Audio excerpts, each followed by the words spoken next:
Greetings to all of my subscribers and listeners out there, and welcome to the 114th episode of Lessons from the Cockpit show. I am your host, Mark Hasara, and for over 60 years, my passion has been everything aviation. I'm a former KC 135 pilot, weapons officer, joint specialty officer, and I love aviation and everything about it. On the Lessons from the Cockpit show, we talk to some of the most fascinating and intriguing pilots, aircrew members, maintainers, and aviation enthusiasts from all over the world. We want to hear their stories, but more importantly, what did they learn from being in these extreme and extraordinary military, commercial, and even general aviation environments? The purpose of our show is to illustrate how does the aviation world work, but more importantly, increase critical thinking skills both in the air and on the ground. And today, we're talking again to my good friend Tazz, who is a pilot for one of the major airlines. And he's going to speak to us a little bit about some of the things that he's seeing and thinking about as he flies around the nation. This episode of the Lessons from the Cockpit show is brought to you by Wall Pilot, custom aviation art for the walls of your home, office, or hangar. Like 8874 right here above me. These are 4, 6, and 8-foot prints on vinyl that you can peel off and stick to any flat surface. They are weatherproof. They can be outside on backboards. um, they're pretty durable. And they're extremely detailed and exhaustively researched. So go to wallpilot.com, take a look at our 158, 160 ready to print airplanes right now. Or if you want, let us do a custom one for you. If there's some airplane that you love that you want your name on, a specific weapons load, more than likely we can do it. We have about 800 drawings to pick from. So go to wallpilot.com and take a look. Tazz is back. Sluggo's back. We've been gone for a while, but we've got a lot of stuff that we can talk about, and I've made a lot of contacts too. So grab an adult beverage of your choice, sit down, strap in, and let's talk with my good buddy Tazz about the current infrastructure that the United States and pretty much around the world is flying through. And there's some good things about it, and there's some not so good things about it that have caused some recent accidents and mishaps. Let's go to Tazz. Well, congratulations on the podcast. You're doing well, you know? Yeah, I know. And you know what we're going to start doing, brother? And you've talked about this, another book using the stories that I have, all right? We're going to start doing little shorts on those things, and Yeah. we're going to start putting in some of the video that I've got from all over. Yeah, I've got all kinds of video now, Tazz. That's awesome. From Afghanistan, from the Battle of Roberts Ridge. I've got the F-15E video with the audio to it too, so you can hear Mako 30 on the ground talking back to Twister 5-1 and 5-2. I mean, and of course the banter back and forth in the cockpit. Yeah. All those kinds of things. I've got video of Greg Calvert and Razor One getting shot down. I mean, you see the engine going like this through the air, and in the video from the Predator. It's all out there now. So he and I are going to work together to start putting these shorts together like that. That's great. This would be great. Yeah. Yeah, you got some great stories. Have you read a book called North Star Over My Shoulder by Bob Buck? Have you ever heard it? Dude, you got to read this book. Here it is. It's right here. North Star Over My Shoulder. Bob Buck. On Kindle. Okay. You got to get. I'm going to send you a copy, Sluggo. You got to read this book. It is a gold mine. This Bob Buck retired as a TWA 747 captain in the late 1970s. Yeah, and he talks about how he got his wings, his private pilot's license, his commercial license. He started flying DC-2s and DC-3s in the 1930s. And when you read this book, you begin to understand, and we're going to talk about the FAA and modernization and things like that. But when you read this book, this puts it in a perspective. that is unlike any other that I've seen. Every United Airlines captain I've flown with said, you got to read this book. It's awesome. I'm going to send you a copy. In fact, I'm going to Okay. just order it on Amazon. You're going to get it, but you got to read it, brother. That is a story that is an amazing story on the history of aviation, from the 1930s all the way through the 1970s. And he tells a great story, and it's very funny. He's a pilot, and I was just at Andrews Air Force Base for their air show, Taz. Yeah, I yeah. met a 103-year-old B-17 pilot. Oh, no kidding. Yeah. Wow. It was Wow. crazy to talk to him, okay? And he That's talked about amazing. all of his missions and everything, and he Yeah. got shot down on his 24th mission. All right. And uh, made it back to England somehow. Okay. Yeah. And Yeah. I, his name was Jerry Helms. And those guys back then, I mean, you talk about, you know, flying for us now. I mean, if we're off a quarter mile, Yeah. something's wrong. Yeah. Okay. Yeah. Back then, Yeah. man, they'd be off 3 or 4 miles. Yeah. And that was called good. And I know we're going to get into this infrastructure thing, but um, Yeah. it was just a different kind of flying. I mean, even when you and I started flying and going through T-37s and T-38s, you know, Yeah. Yeah. I mean, when was the last time you did a fix to fix? I mean, looking at an HSI and a Yeah, compass in your and head, doing the exactly. triangle, and Yeah, yeah. Yeah. exactly. I can't remember. It's been a long Yeah, time. exactly. Yeah. Okay, because now Yeah. everything's so modernized. It's go, Mm-hmm. hey, go to this fix, and you just go, okay, boop boop in the box, and off you go. Mm-hmm. You know, Yeah. Yeah. Yeah. Yeah, we've come a long way, that's for sure. Yeah, we just sure coming have. down here. Well, you mentioned off a little bit when I came into Costa Rica earlier today, and when we rolled out on final and broke out of the weather, I loaded the GPS RNAV Yankee to runway 7. That's what we did, and it was a point 0.3 RNP, so a point 0.3 miles left or right of center line. And I mentioned to the FO, I said on the way down there, I said, I don't know how these, because we talked about Bob Buck's book, North Star Yeah, Over My Shoulder. And I said they were shooting stars and they were happy to be within a couple miles. And they'd look at the map and the ground and they would know where they're at. So when we rolled out on final on 07 and broke out, we were about maybe 100 or 200 feet south of the runway center line. And I made a correction. I told him, this is what 0.3 RNP looks like on these non-precision approaches. yeah. But we had a good discussion about that, about how accurate and precise the navigation is these days.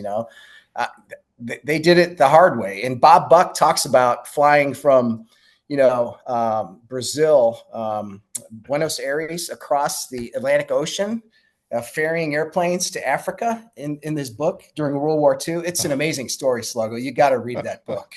It is just, you're going to read this and go, I didn't know they did this. That's kind of And stuff. Yeah, yeah, it all started with the U.S. mail, contracts that came out in the late 1920s when Charles Lindbergh was flying the St. Louis to Chicago route via U.S. mail. yeah. That's how these airlines started. There was a guy named Mr. Boeing and Mr. Varney who teamed up to form United Airlines after Mr. Varney won the contract leaving U.S. mail out of San Francisco in his Stearman.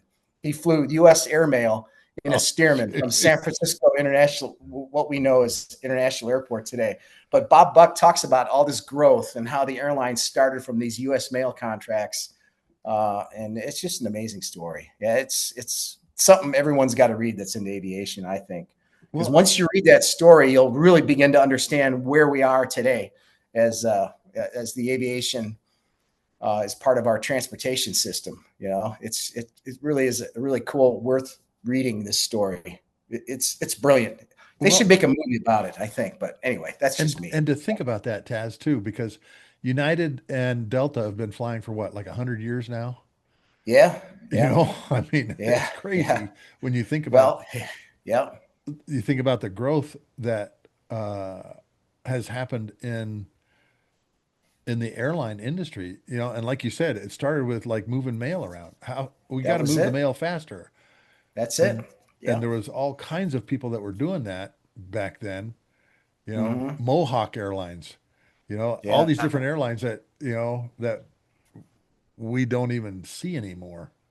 In their DC-3s. That's right. That's kind of how it all started. They wanted to deliver mail and communicate quicker. The Pony Express started in the Wild Wild West just to deliver mail from coast to coast, and then the railroads came into place to deliver mail. I mean, the railroads were really good at being on time. They got really good at it. And when these these air mail guys like Charles Lindbergh, I mean, they would literally look for a place to land. They'd be above the weather. They had flares. They would throw flares out of the cockpit at night looking for a place to land. When they couldn't find a place to land, they would they would bail out of the airplane. They'd find the wreckage, grab the sack of mail, and go to the nearest train station to deliver the mail. That's how it started. But this book, and there's a really good book by Charles Lindbergh called The Spirit of St. Louis. He talks about the airmail route, how it started. Bob Buck and Charles Lindbergh, you put all that together and you really begin to understand where we are. For example, Newark International Airport. There was a Saturday Night Live skit about 2 or 3 weeks ago that came out about Newark. Did you see that skit? I haven't seen it. Oh, it's hilarious. I didn't know anyone outside the airline industry really knew how hard it was to get in and out of Newark. We joke about Newark all the time. You got to lay over in Newark. Oh, you're going to something's going to happen. You're going to be delayed 2 hours, or you're going to be in holding. You're going to divert somewhere else. Yeah. We joke about that. But this Saturday Night Live skit showed the passengers and the flight attendants finding out that they're going to Newark, and they all kind of freaked out. It's really funny. It's a funny skit. Worth looking at. But so Newark has been around for over 100 years. Bob Buck talks about Newark International Airport in his book. Charles Lindbergh helped stand up Newark. Back in those days, they were trying to figure out how to bring airplanes and land them on a runway in instrument conditions. Back in those days, Newark was built in the swamps of New Jersey. There was nothing around. So if Wilbur or Orville crashed their biplane in the swamps of New Jersey, nobody would care, right? Because that's why Newark was where it was. But they had cinder runways, and they had to come in and shoot these approaches. And the volume at that time under IFR was about 4, maybe 5 airplanes per hour can land on a cinder, which is, burnt coal or whatever. Yeah. It wasn't concrete, about 4 or 5 an hour. So the airlines, United, TWA, all these airlines, they went to the railroads and asked them, how do you guys do it? How do you bring all this freight and get it on time? We need to know how you get the volume, because we want to increase the volume from 4 or 5 per hour. They wanted to increase that. And the railroad said, you guys got it backwards. We have 2 rail lines that go from coast to coast or wherever, from Chicago to Cleveland, for example. When they get to their destination, these railroad sidings break out into 20 or 30 different sidings. So you need 20 or 30 runways to land at Newark, for example. If you want to increase your volume, you guys got it all backwards. You come in from all these points, these different points around the compass, maybe 12, 20 different routes going into Newark, and you land on one runway, So the railroad guys were saying, you got it backwards. We come in on one route and then we branch out to 20 different sidings. That's why we can increase the volume and the flow and the freight by rail. So they had the same problem that we are experiencing right now. They had what they called congestion in the 1930s, right? They were limited by technology. Of course, it's grown since then. But right now, the constraint on a single runway, if you wanted to land an airplane, and let's just say you got 100 airplanes that are going to land somewhere, how can you do that on one runway? Well, you can't, because one runway by design is maybe 40 or 45 airplanes per hour. When you do the separation and the flow and the speeds, 40 to 45 an hour. And for planning purposes, I know the FAA uses 40 per hour per runway. So, for example, Chicago O'Hare, if they have 3 runways that you're landing on, you can land 120 airplanes per hour just based on the available concrete that you can land on, right? So Newark has 1 runway they land on and 1 runway they take off on.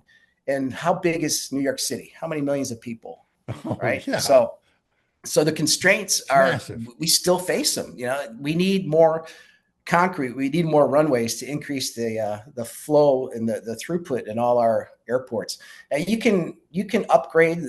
There's a lot of FAA modernization efforts going on that we know of. They're upgrading their radars, their infrastructure, their communications, things like that.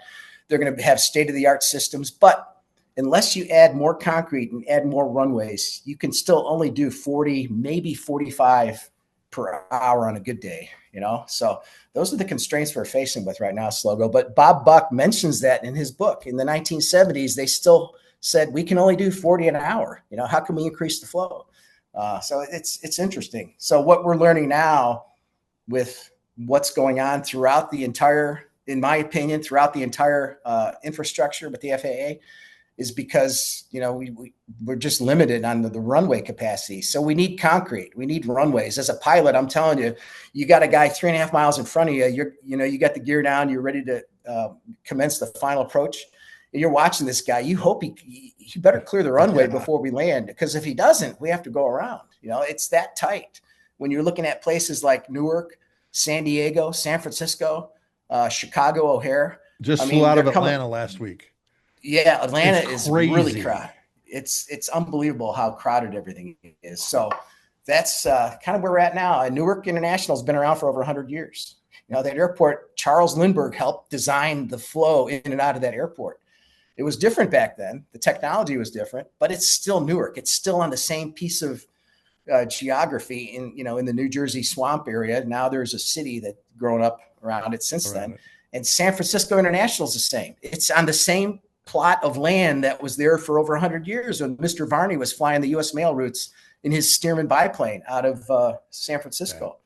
So we need more airports, Sluggo. I mean, that's we need to get there. I think if we as a country, the United States, looks at what other countries are doing, and the FAA is going to do this eventually. Right now, they're upgrading the current infrastructure to make everything more efficient and increase safety. We got to do that. I mean, that's a no-brainer. We have to do that.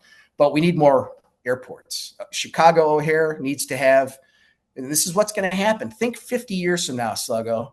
We're not talking about tomorrow or in a few years. I mean, think 20 or 30 or 50 years.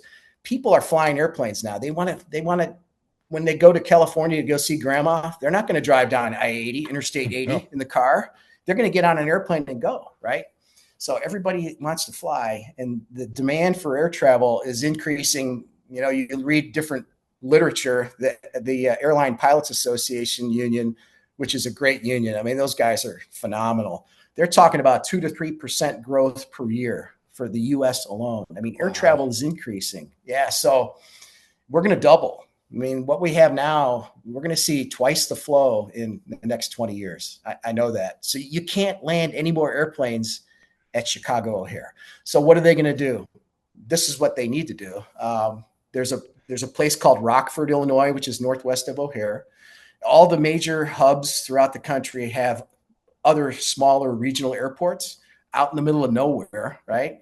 Rockford's not out in the middle of nowhere, but there are big pieces of concrete throughout the U.S. There's, last count, like over 1,100 unused airports in the United States.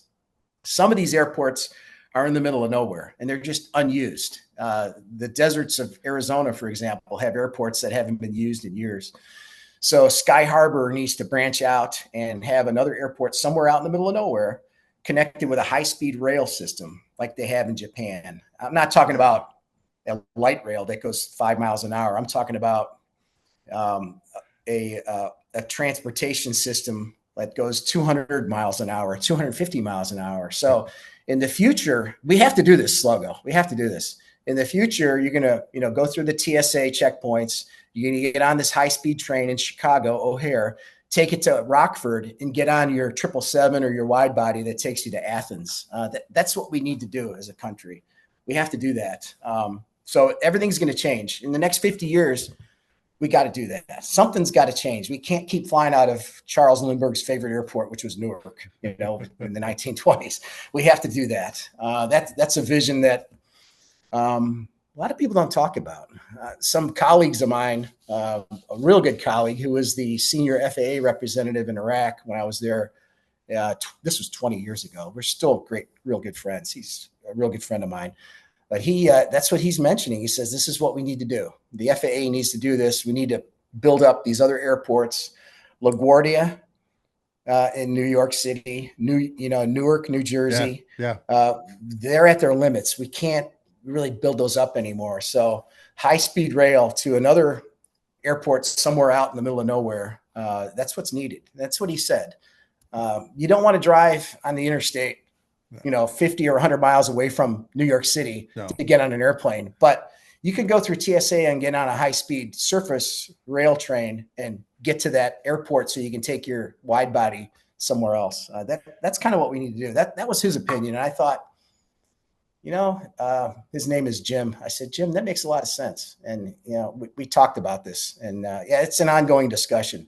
But right now, we need to fix what we got. And then we can improve the infrastructure later, because one piece of concrete can only take 40 to 45 airplanes per hour on a good day, See, Tazz, I was just up in Portsmouth, all right?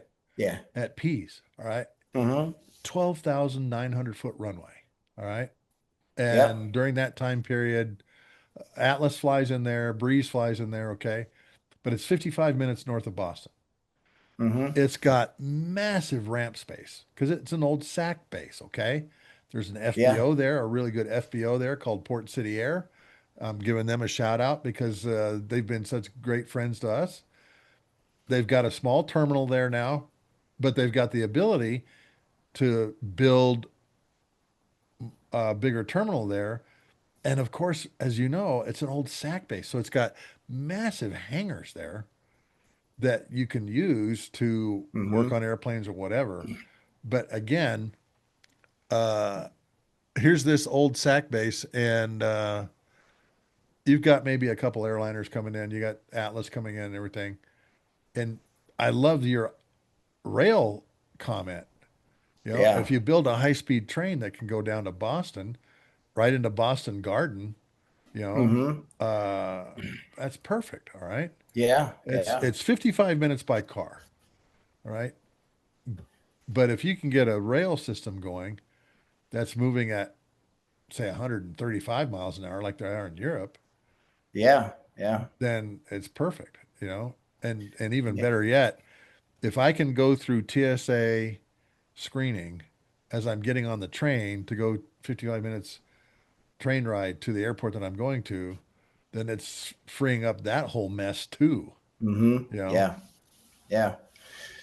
That's what we need to do, Slogo. In the 1950s, President Eisenhower built all those northern tier bases that you and I are familiar with, being in the Air Force, all those strategic bomber bases. McCoy Air Force Base in Florida was built up.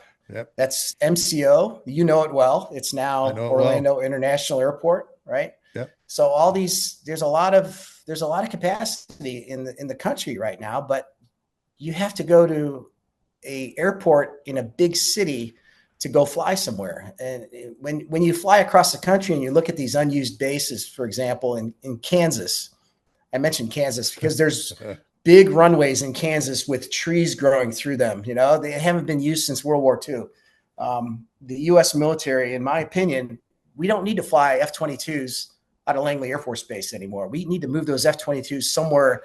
The F-47s now, I guess, is where they're going with this. But those airplanes don't need to be operating out of big city, Air Force bases, because Luke Air Force Base, when it was built, there was nothing but desert all around. Now you have a big, metropolis. Phoenix. The Phoenix Phoenix area is what, 8.5 million people now. So Luke needs to be handed over to the civilians, in my opinion, to free up, the demands for increased air travel, just like they did McCoy Air Force Base in the 1960s and 70s when they handed it over to Orlando, the city of Orlando. The same thing with Miramar, which is north of San Diego. Sluggo, going in to San Diego, one runway. It's a tight squeeze getting in there. In a 737, you're coming over the fence at 150 knots, right? You're coming in pretty fast. And over the building's low, okay? And you're waiting there, done that. Yep. And you're waiting for Southwest or somebody else to break ground as they take off. And you're on you're 200 feet AGL about to land. And he's airborne. Good. We can land. That's how tight it is. But when you look to your north, when you approach, I think San Diego, what is it, 27? I can't remember the runway. But when you look to your north, there's Miramar just to the north. And there's a 10,500 foot, big, long, beautiful runway out there, and a parallel runway. I think it's 9,000 feet long. But there's these two big, beautiful runways.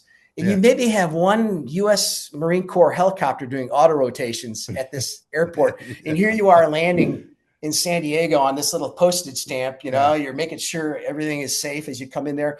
And there's a guy right behind you, and there's a guy taking off between the two arrivals. It's, we're squeezing them in as fast as we can. So the Marine Corps, in my opinion, we need to, just bring Miramar into the civilian fold and build up brand new military bases somewhere else. There's a lot of Air Force bases like that too. I mentioned Miramar. There's Travis. There's March. You mentioned Pease. Yeah, that all needs to be handed over, and the military should get brand new bases like what Eisenhower did in the 1950s. There's plenty of empty space out there for high performance, stealth fighters and bombers and things like that. They need to go out into the hinterlands where there's a clean signals environment. You don't have a crowded city where people could collect on some of the military activities going on near these big cities. That's where we need to go as a country. And high-speed rail connecting the civilians to major hubs and smaller regional hubs, if you will, that's our future. Well, and Tazz, there's an old SAC base north of Wichita, and I can't remember what's the name of the city. Forbes Field in Topeka.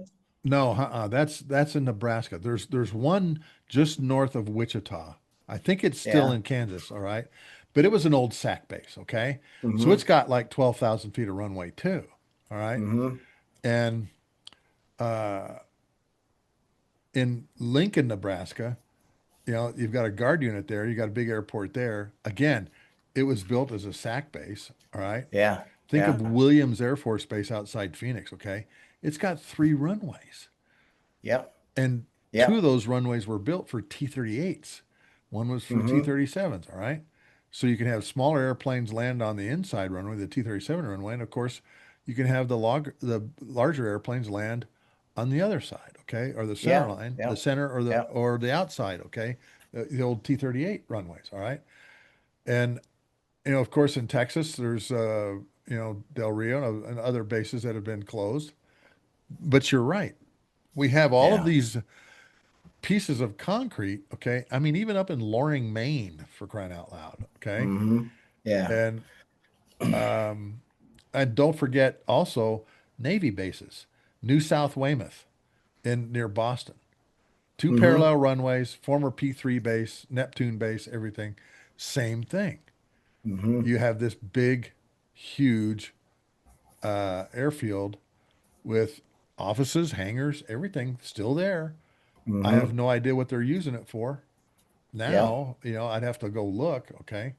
There was another Navy base up at Portland, Maine too, that when we were flying ACE, we used to fly into all the time because again, there was just P3s there, and the P3s were going just like we were going, off into history. Yeah. But, you're absolutely right. When you look around and you see all this concrete out there that's not being used, Pease actually has Pease Development Authority, PDA, who's actually done a really good job of building up the base around it. The tanker base is still there. The 157th Air Fueling Wing is still there with their KC-46s, but they still have that huge, massive open ramp. And a 12,900 foot runway that could use a lot more traffic on it. And you've been into Boston, man. That's a nightmare going into Boston. All right. Yeah. Well, Reagan National Airport in Washington, D.C. That's another one. Was just there not too long ago. You land there and just look to the east about 10 miles, and you have Andrews Air Force Base, 2 9,500 foot parallel runways.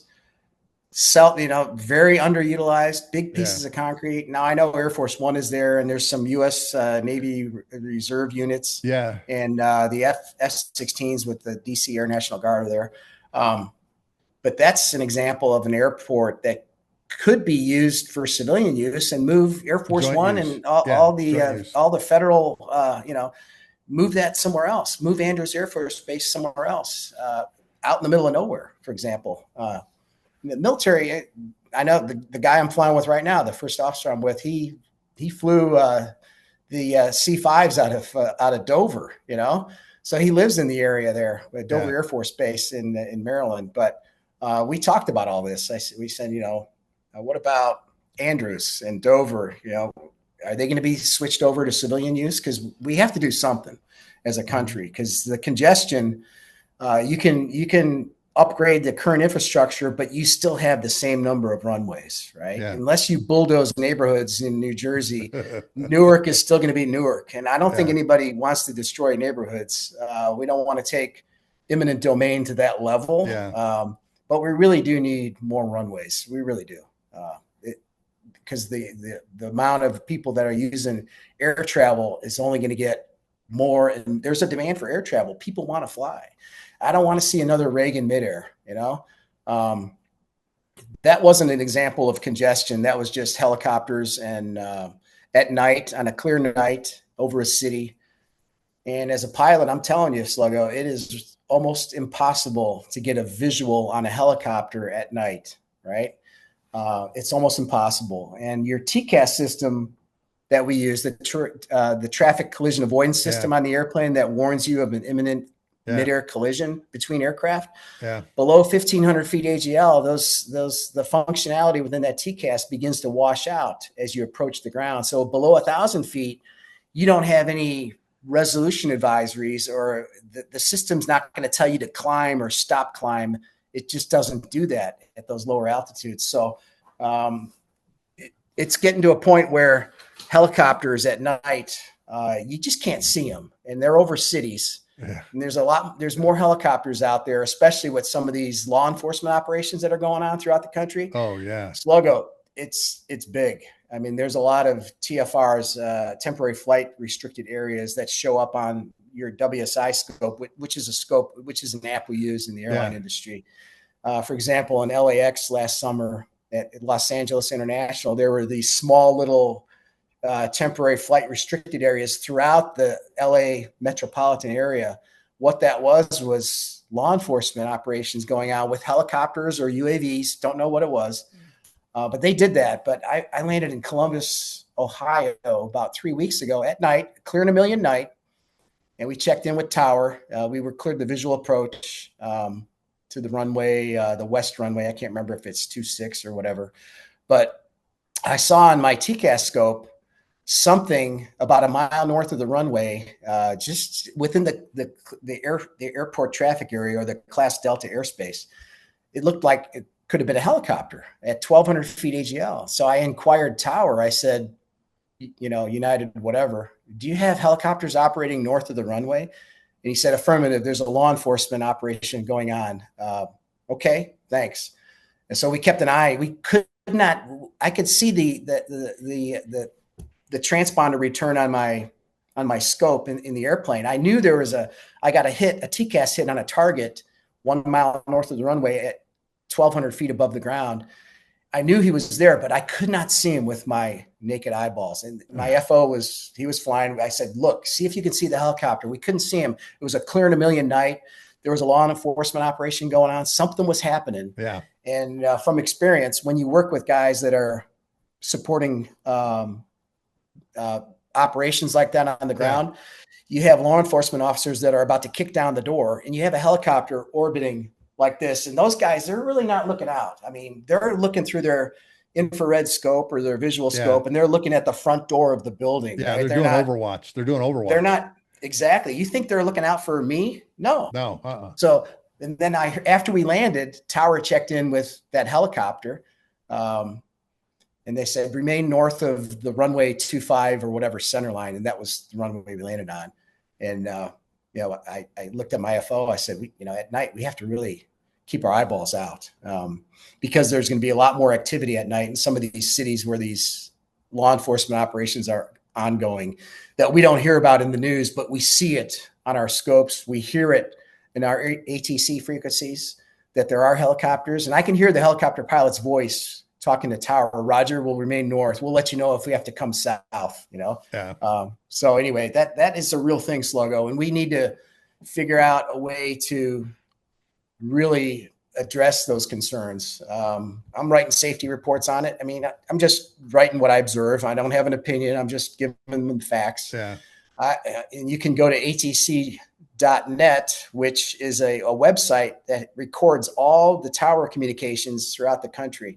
And you can log in. You don't have to log in. You just pick a time in a day where you want to listen to the recordings. So I listened to my recording as we came in, and I can hear 5 minutes before our arrival, they're communicating with these helicopters. The tower is communicating with these helicopters, but they didn't give me a heads up that they were there, which was a little, I didn't like that. They let Southwest know about it. They were behind us. They were the next guy landing, but yeah, it's real. There's helicopters out there, Sluggo, and you cannot see them at night. And when your TCAS system doesn't give you any more alerts below 1,500 feet above the ground, and you're on an approach to a runway, you can't see them with the Mach One eyeball. So we've got nothing other than just seeing on the scope where that target still is, which is a concern, especially when you're talking about future air travel using electric pilotless aircraft to take people to airports. There needs to be a better way to integrate that into our system. We haven't gotten there yet. We're right now, I know the FAA modernization efforts are focused on radar and communications and efficiency to improve safety. I mean, that the 1960s technology, they need to take Newark Tower, all the stuff that's in there, and move it to the Smithsonian Museum right now, because it's in a 1960s time capsule. I'm not joking. I mean, that's for real. I mean, the technology is old, and the tower controllers and all the radar controllers that I know personally, they're all top notch, and they're really good. They are really good at their job. And God bless them all, because they keep us safe. But I'm telling you, we gotta, if we're gonna grow this air traffic capability that we have in our transportation system, we need to take a hard look at how many runways do we have, what's the future demands. We can build a brand new terminal. They have a beautiful terminal building at LaGuardia. I mean, it's gorgeous. It's beautiful. There's a laser light show with a fountain in the middle, and people are taking selfies in front of this laser light show. I mean, it's amazing. They've got this 3-dimensional holograph with the waterfall, and the laser beams go through the waterfall. Sluggo, it's amazing. The LaGuardia terminal, it just takes your breath away. It's beautiful, but they still have the same runways. Yeah. They need more runways. You can and build a great terminal. Radios and the same old radars. Yeah, that's true.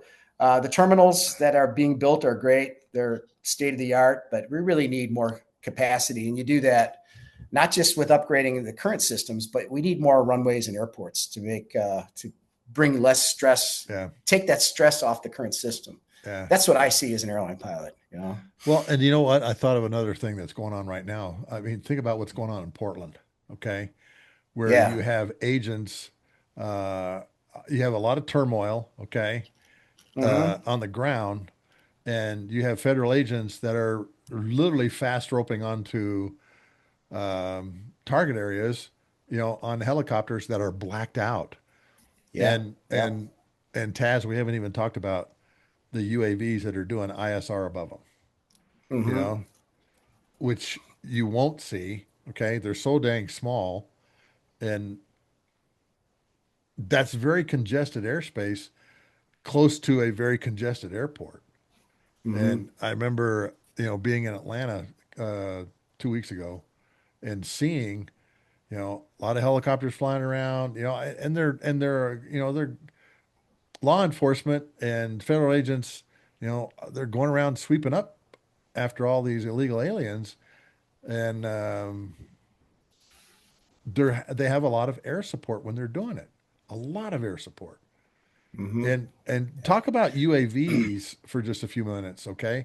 And how they fit into this rather large puzzle.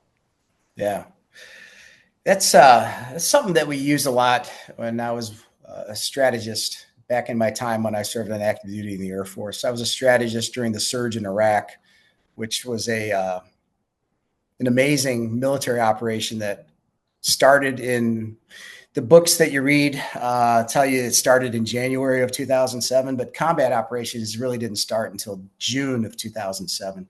So we had UAVs. We had unmanned aerial vehicles that did intelligence, surveillance, and reconnaissance work.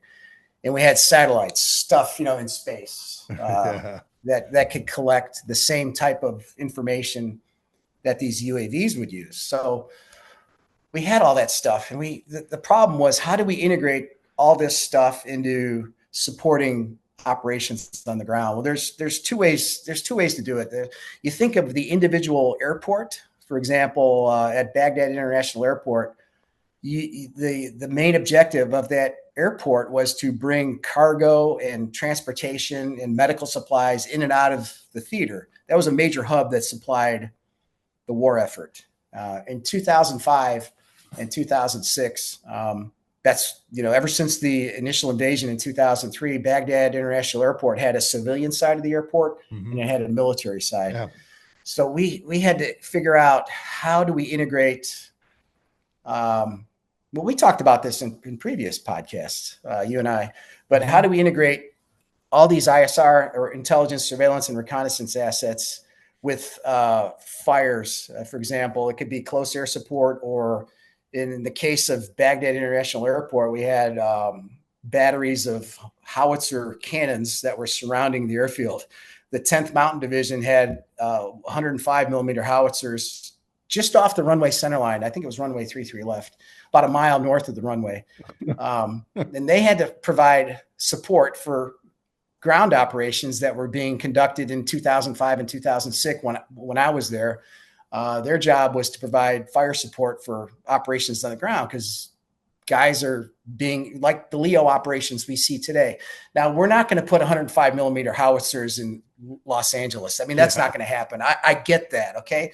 In a war, you do stuff like that. You have howitzer cannons to provide illumination flares at night, which would fire a flare up, and the flare would pop, and there would be a parachute with a flare on it. And there'd be a couple parachutes with flares on it, and that would provide enough distraction and support for the troops outside the wire. That's what we called it in the Air Force. When you go outside the wire, you go outside the airbase and conduct clearing operations, or you're just arresting bad guys that are there through intel sources. So that was the way we conducted operations there. So how do you bring civilian airliners and military aircraft into an airspace like that, where howitzer cannons are going off, right? Well, there's a way to do it. The U.S. Army has a really good method for doing this. They integrate rotor wing aircraft to support ground maneuver. They still fire their guns and their cannons, or whatever they use, their surface to surface fires. The helicopters fly underneath those artillery rounds. When we brought this up to the Air Force, they said, we can't do that. We can't fly a C-17 below artillery rounds. Yeah, you're right. You can't do that. But there's ways to do it with UAVs and helicopters. You design the airspace in such a way that keeps it out of the way of airline traffic or transport C-5s and C-17s that were bringing cargo into Baghdad International at the time. There's a way to do that and still conduct operations. And that's what we learned in that war, was how to integrate all these operations. Now, that's at the tactical, the airbase level, okay? Now, how do you do it for an entire theater, right? That's totally different, but the concepts are still the same. You have places where the UAVs fly. They fly here. You have airliners here landing and taking off. These two don't cross each other. They stay away from each other. But there's ways to synchronize and integrate all these capabilities in a way that supports what needs to be done on the ground. In today's case, these law enforcement operations, they're being conducted, in my opinion. Now, I can't say this with authority, but just from what I know, what I see flying the airlines today, I fly about 750 hours a year. So I see a lot of this stuff. When California was conducting operations to put out fires a couple summers ago, put out bad guys, this past summer, Sluggo, there was a lot of, I think the California Air National Guard was federalized to go after these bad guys throughout LA, but they had a really good system for deconflicting the airliners with whatever it was, either putting out fires or, law enforcement operations. They did that really well. But these other cities I go into at night, they don't have that. They don't even put on their ATIS that there's possible helicopter traffic operating north. If they can put that in their ATIS data, we get digital ATIS. We don't. Well, sometimes you have to listen to ATIS on your radio like we used to. But now you ask for a digital ATIS through CPDLC, whatever. It'll come back with an ATIS through your aircrew communications systems that we have. Now, in California, they include stuff like that. For example, going into Sacramento, California, on the digital ATIS readout that we get, it advised us of crop dusters operating in the vicinity. Napa Valley, a lot of there's a lot of agriculture up there. Beautiful, right? So I looked, I said, crop dusters. Here we're going to get cleared for the visual approach to runway 17 left, and it says there's crop dusters operating in the vicinity. It's Sacramento. I never seen that before. So we check in with Tower after we get cleared for the visual approach from NorCal, Northern California approach. NorCal is the lingo we use. There's SoCal, Southern California, but whatever. Yeah. So they clear us for the visual. We go over to Tower, and Tower says, cleared for the visual approach, but you have a crop duster 1 mile north, or this was maybe 3 miles north of the runway, heading south at 200 feet AGL, 200 feet above the ground. Oh, man. And I said, okay, we're on a 7 mile final, Sluggo. We got the gear down, we're configured for landing. We're passing through 1,500 feet inside the final approach fix. Now we're cleared for the visual. So it's on the pilot. When you get cleared for a visual approach, the pilot is responsible for deconfliction. Yeah. Right. ATC they kind of wash their hands. They say, okay, we're not responsible for deconfliction anymore. The pilot just accepted the visual approach. So now the pilot is responsible for safely landing that aircraft. But the guys in Sacramento Tower, when we checked in with them, they said, heads up, there's a crop duster.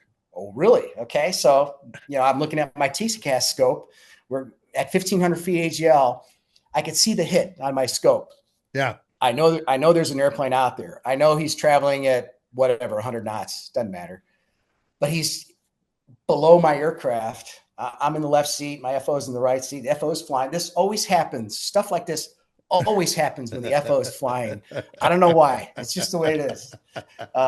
It's funny. But you read these safety reports, it was the FO's turn to fly, and this happened. It's just classic. But anyway, so there's this hit on my TCAS scope, and I know where it is. It's 2 or 3 miles in front of my aircraft, but there's this thing called the nose of the airplane. You can't see through the nose, right? You got the nose and the windscreen here. But I know the airplane is there, so I'm standing up as high as I can look to get my head up inside the cockpit, and I got a visual on it. I got a visual on the crop duster, right? It was a yellow air tractor, whatever, it doesn't matter. But he was about maybe 500 feet just to the east of the runway center line. The runway runs north-south. Yeah. So I got a visual on him. Okay, good. We can continue. Otherwise, we'd have to go around because we didn't see this guy. Yeah. And Tower was really good. They talked our eyes onto it. I watched this guy. And as we came in, the 737 is a lot faster than a crop duster. We were at his high 6 logo, right? And I knew he couldn't see us. But I'm thinking, if this guy breaks right, we're going to have to go around, right? So at about 200 feet AGL, we're just in, half a mile from landing. Yeah. That we're co-altitude with the crop duster, and he peels off to the east, and we landed.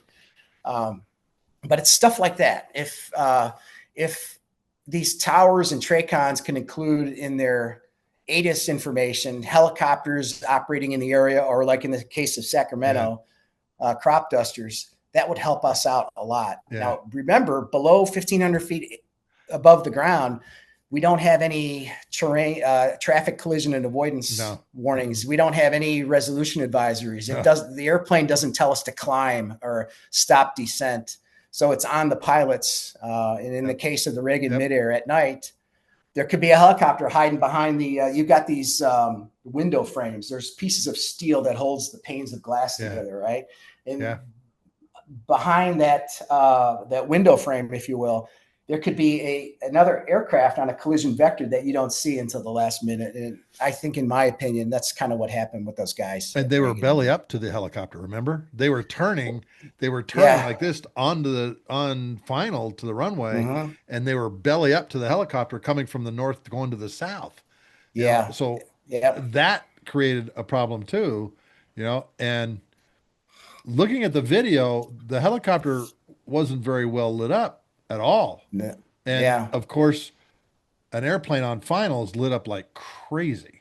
right? Why they didn't see the airplane, I don't know. You Exactly, know? Taz. Yeah. Why they didn't see this? How come the helicopter crew didn't see the CRJ literally lit up for landing? Landing lights, all the lights are on, coming in, flying, and as you said, the FO is looking at the runway because he's only a mile off the end at 300 feet, and they were belly Yep. up to the helo too. So he Yeah. would have had to like go out the window just to see this thing coming. Yeah. You know, Yeah. And you can't it's see it at crazy. night. Even if No. that window frame wasn't in the way, Yeah. looking down at the city lights at night, you can't, it's almost impossible to see another aircraft. Even with the strobe lights flashing, Yeah. stuff like Yeah. that, it's almost impossible. And there's a couple things that I took out of that accident. You mentioned, the runway. They had a runway change. This is the way I understand it. It may not be entirely precise, but this is the way I see it. They got a runway change from landing on runway 01 to runway 33. All right, so there's a big deal, the runway change. So runway 33 takes you over the city, you cross over the Potomac Yeah. River, and you land on this northwest runway, Yeah. runway 33. So these guys they had a runway change. So someone's got their heads down in the FM in the flight mission computer, Yeah. changing the runway from 01 to 33. All right, so that's one.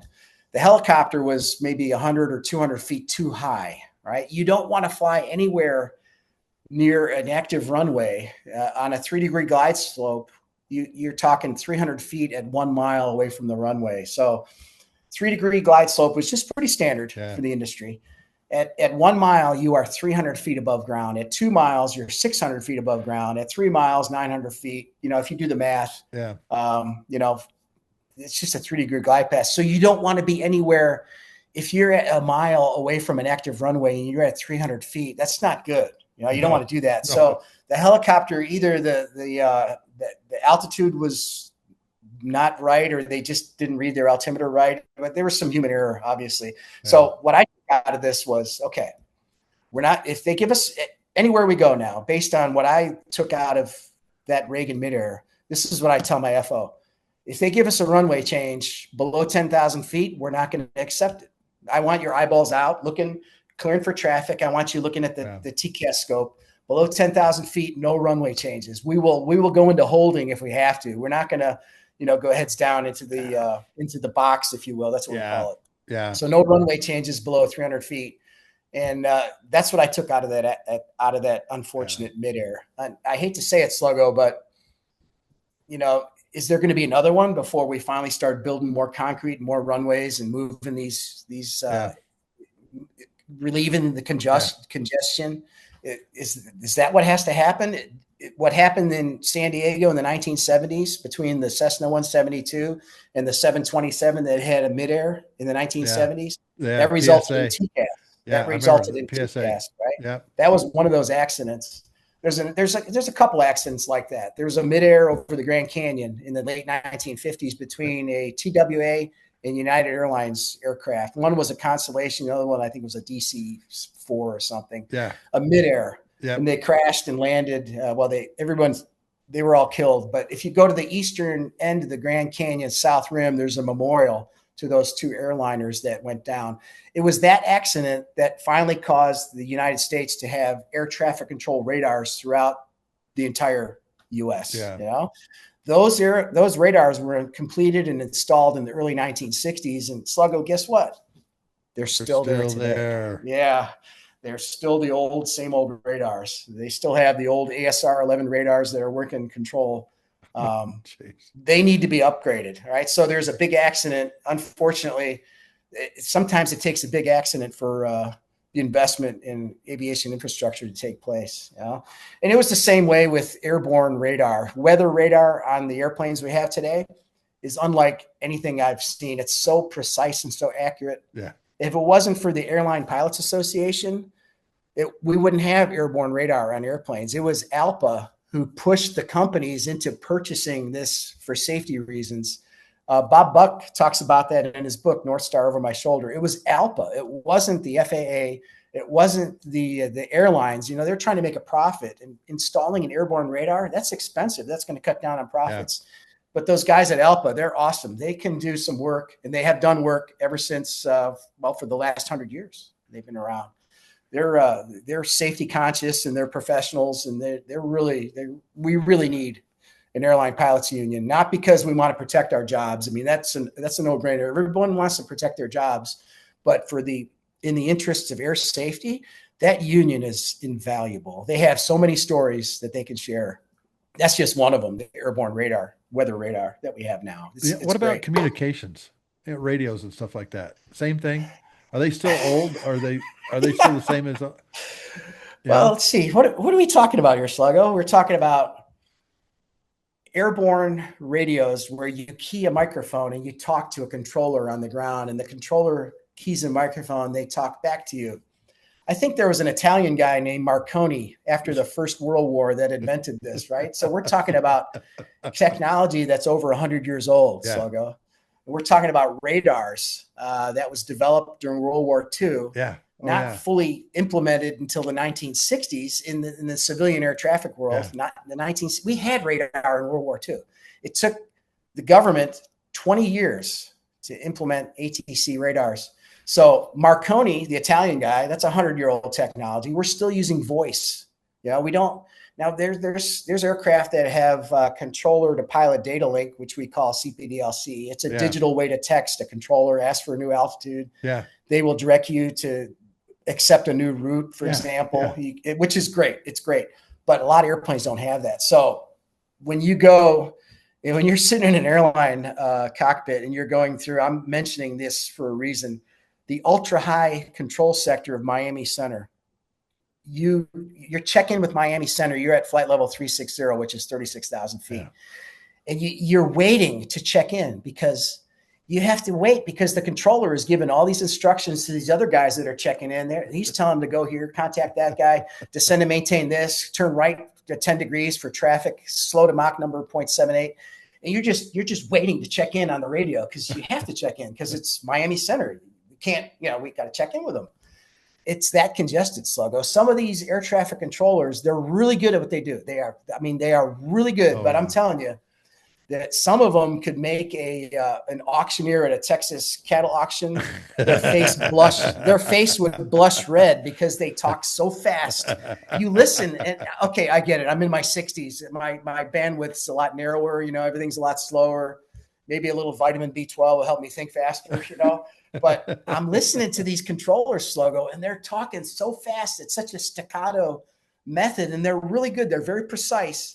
And of course, there's the one guy that the captain didn't hear the clearance. Could you repeat what you said for United 555 or whatever? Yeah. We didn't hear that. And this is all comm intensive. It's unbelievable. I'm talking about 36,000 feet, Sluggo.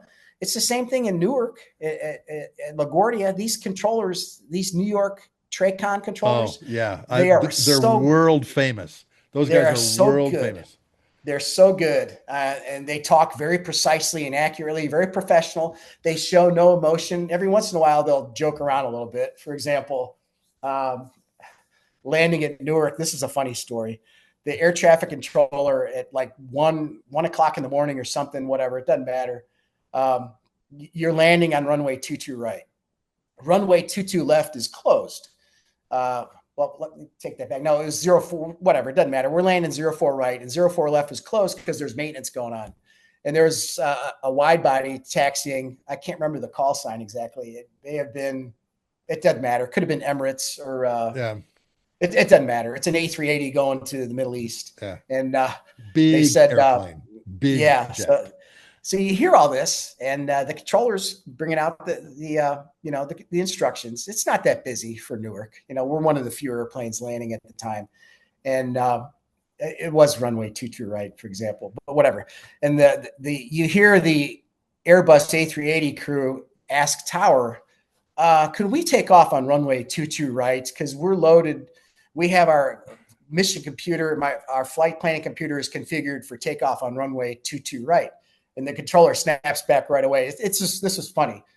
Tutu right? You want Tutu right? Well, that's Tutu bad because that's closed. Load Tutu left. You're going to take off on Tutu left. And I thought that was hilarious. So you laugh sometimes at some of the stuff that goes on. It's funny, but that was clever. That's Tutu bad. Tutu right is closed. Load Tutu left. Tutu bad. Yeah, that was clever. Those New York controllers, they're good. They're very good. But that's another example of an airspace that is so congested with so many airplanes landing. And it's not just the pieces of concrete we have to land on. We have to work our way through the communications. So you got to check in, you got to get clearance. They tell you what heading to fly, whatever, what altitude to fly. You're giving you vectors for the final approach, yada, yada.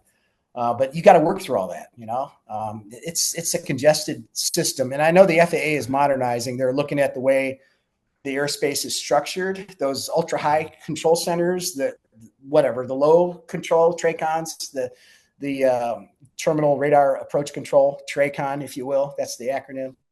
Yeah. They're looking at ways to modernize that, but we really do. We just need more airports, Sluggo. From a pilot's perspective, that'll make life so much easier. I shouldn't have to tell my first officer, if we get a runway change below 10,000 feet, we're going to say no. We could do that? Yeah. If ATC says, we'd like you to switch runways to land on runway 33. No, we're not going to do that. We're below 10,000 feet. Negative. You could say negative. That's just a request. Once we accept as a pilot, if you accept a clearance, if you accept a copy runway 33, we're going to land at 33. Now you have to fly that approach, right? So you don't have to do what they ask you to do. A lot of times they're doing the right thing for safety and efficiency. And I get all that, but sometimes you're so loaded up with all these changes, frequency changes. It can get to a point where you have to say, no runway changes below 10,000 feet. And that's just what I do for my, when I fly, just to be safe. And it works.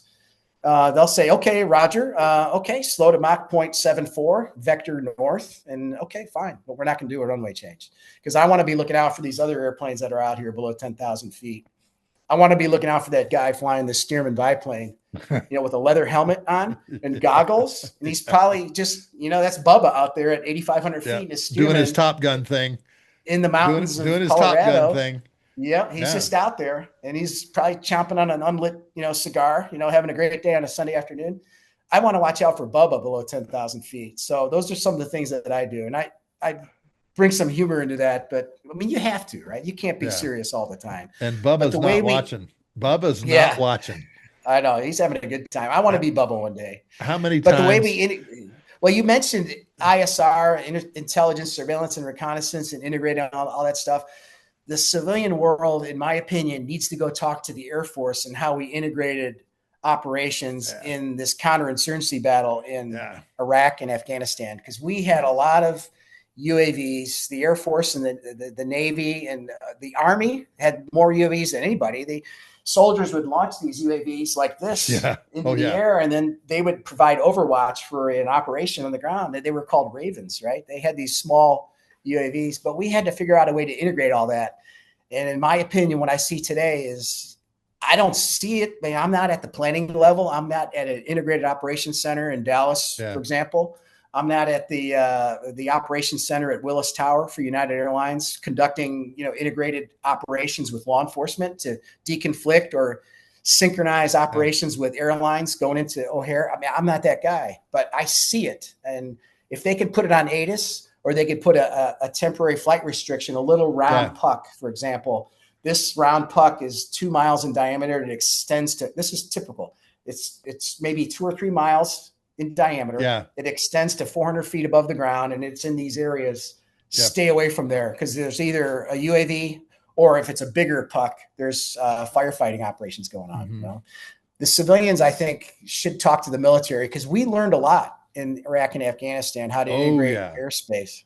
And there's ways to do it. It's not impossible, but it has to be proactive and it has to be planned, and it can be done. It can be done. And I think it'll make everything a lot safer because we just need to do that. We didn't spend 20 years in Iraq and Afghanistan for nothing, Sluggo. I mean, guys are out there giving their lives for a war that should have been ended, in my view. I know this. We could have ended that war a lot quicker. But for 20 years, we just were on that treadmill going to Iraq and Afghanistan. We're deploying. and our over and families over were paying again. the price. Yeah. And we should take something from that. And I think there's a lot of value in sitting down with some of these old timers. You mentioned the B-17 pilot. There's a lot of Iraq and Afghanistan veterans that know how to integrate airspace, and they can really help the FAA out with these current law enforcement operations and these future UAV routes that they want to fly to and from airports in the future. I mean, it can be done, you know? You know, Tazz, during the shock and awe campaign, I didn't coordinate with the Army. We moved 2 air refueling areas into Iraq, okay? And I didn't coordinate with the Army, all right? Yeah. They're ground guys, all right? But I'd forgotten about 2 things. HIMARS and ATACMs. Yeah, the missiles. Yeah. The missiles, the HIMARS go up to 32,000 feet. The ATACMs went up to 102,000 feet, okay? And I So remember, you had tanker tracks going through all that? yes, because here's the thing. The HIMARS rockets did not have to open a RAS unless they were shooting at some time sensitive target. And that was to let everybody know, okay, here is what we're doing. And they were doing a lot of TSTs, okay? The ATACMs would open it for like 5 minutes while they launched, all right? But I remember showing the BCD guys, the battlefield coordination guys. Mm-hmm. Here's where I just put air refueling areas, okay? And his eyes got like this big around because we had a tanker that was being shot at from the south. I said, no, that's not right. Something's going on here, okay? And the intel gal that was doing all the Sapphire events, surface fire events, said, you need to go talk to the Army. And I went, what do you mean, Jennifer? I don't understand. She says, out of the 7 events, 4 of them are from Saddam. 3 of them are from the Army. Mm-hmm. I went, uh-oh. And when I talked to ATACM guy in the BCD, and he told me that their missiles go up to 102,000 feet, I went straight up to the U-2 planner and I go, let me tell you something that I just learned. Yeah. And that U-2 planner his name is Randy. He was a navigator and the KC-135 unit at Kadena, the 909th. I knew him very well. And I said, Randy, you're not going to believe this, man. The Army's shooting missiles over everybody. Oh, we're way up above you guys. They're not shooting over us. And I said, they're shooting over you too, no pun intended. Yeah. They're going to 102,000 feet. And his eyes just got really big around. He says, you mean we've had missiles going over us for the last couple of days? I said, exactly. Yeah. Exactly. They've been going over everybody. And so they moved from the south of the tanker tracks just outside to the north so that we could refuel everybody. Well, we still had to tell all the fighter guys, bomber guys, ISR guys that were going up there, watch out for these things, all right? And they said, well, we're opening a RAS. And so the airspace guys knew that they were doing this, but it wasn't filtering down to everybody else. Yeah. And the only reason that it got my attention was Toga 33, a tanker, said we were fired at 3 times on this mission. And it came from we were at the north end of the box and it was coming from the south. And I went, wait a minute, that doesn't make any sense. And that's how we found it. Yeah. That's how we found this. And it's like you say, you know, the automatic terminal information system, ATIS, if it has something in there, that's a great way to tell everybody, hey, we got a bunch of crop dusters down here doing their thing. Watch out. Yeah. Watch out. You know, and that's on loop, and you can tune in that frequency and listen to that thing over and over again, and kind of get your head around. Okay, here's the things that are happening when we're going in. Yeah, they're still using radars. A lot of the airports that we land at throughout the U.S. has an airport surveillance radar, an ASR-11. It's a red radar dish that twirls. You see this. So that's a radar, but that's what we have, Sluggo. We just have radar. In Iraq, I mentioned Baghdad International Airport. We had an ASR-11 radar. We also had a persistent threat detection system. It was a blimp on a tether, all right? And this blimp on a tether had a couple cameras on it. One was an infrared and one was a full motion video scope. Now at 2,500 feet above the ground, that's where I call it a blimp. It was technically an aerostat. They use these aerostats on the southern border of the U.S. to provide similar persistent. I've seen them. Yeah. The thing is, though, at Baghdad International Airport, that tethered blimp was networked in with a lot of sensors throughout the airfield. Now, these weren't just radar sensors, Sluggo. Yeah. There was acoustic sensors, so if there was any pop, bang, or fizz, i.e. if some bad guy launched a mortar over the fence, these acoustic sensors would triangulate. It would figure out where that pop, bang, or fizz came from. Yeah. And those two cameras on the blimp would slew into that direction, and they would see whoever is firing these rounds. So you think about that, and and then I think about in 2009 when Captain Sully Sullenberger took off out of LaGuardia and hit a flock of geese. Yeah. I took off out of LaGuardia a couple of weeks ago. There's still geese out there, Sluggo. That hasn't gone away. Yeah. But they don't show up on radar. But they will show up on acoustic and imagery sensors. All right. Yeah. We would see birds fly through the class Delta. No kidding. We would see flocks of big birds because they honk and they make noise, as they fly in their V formation. Yeah. So these acoustic sensors would figure out. It's like when you're walking down the street and you hear something up in the sky. For example, you have two acoustic sensors here, and you have two imagery sensors here, the Mach One eyeball. So you hear something and you look in that direction and you look up and say, oh, look, there's a flock of Canadian geese. How about that? All we have in our class Delta airspaces, this sounds like it's off the wall, but we need to go there. I've been talking with my FAA colleagues about this. And I said, we had this this is 25-year-old technology. These aerostats in Iraq and Afghanistan had acoustic sensors that lined the airfield. And if there was any noise, those infrared cameras and those full motion video cameras on the blimp would slew to that, and you would see the birds. You'd see the incoming mortar rounds, whatever. You would see that.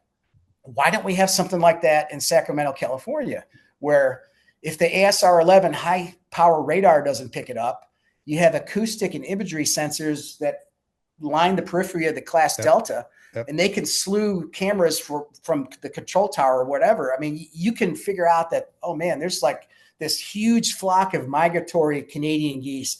It's always the Canadian geese, it's not the whole geese, it's not the geese from Cuba.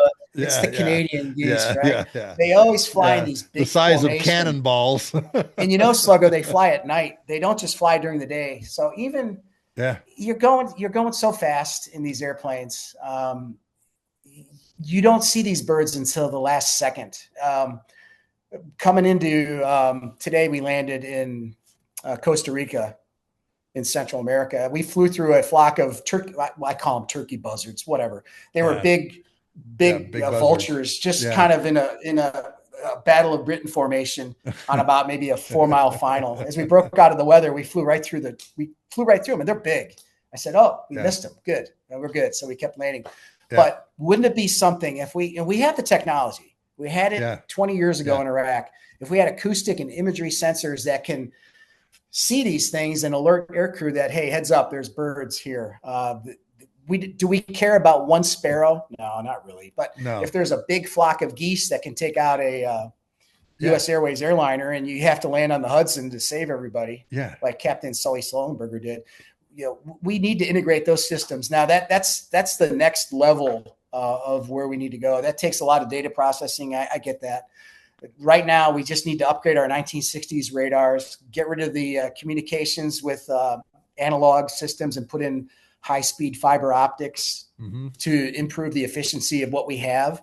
But the next level, we could do this, Sluggo. We need acoustic and imagery sensors in our class Deltas to protect those airways that are feeding you into a runway. We can do that. We have the technology.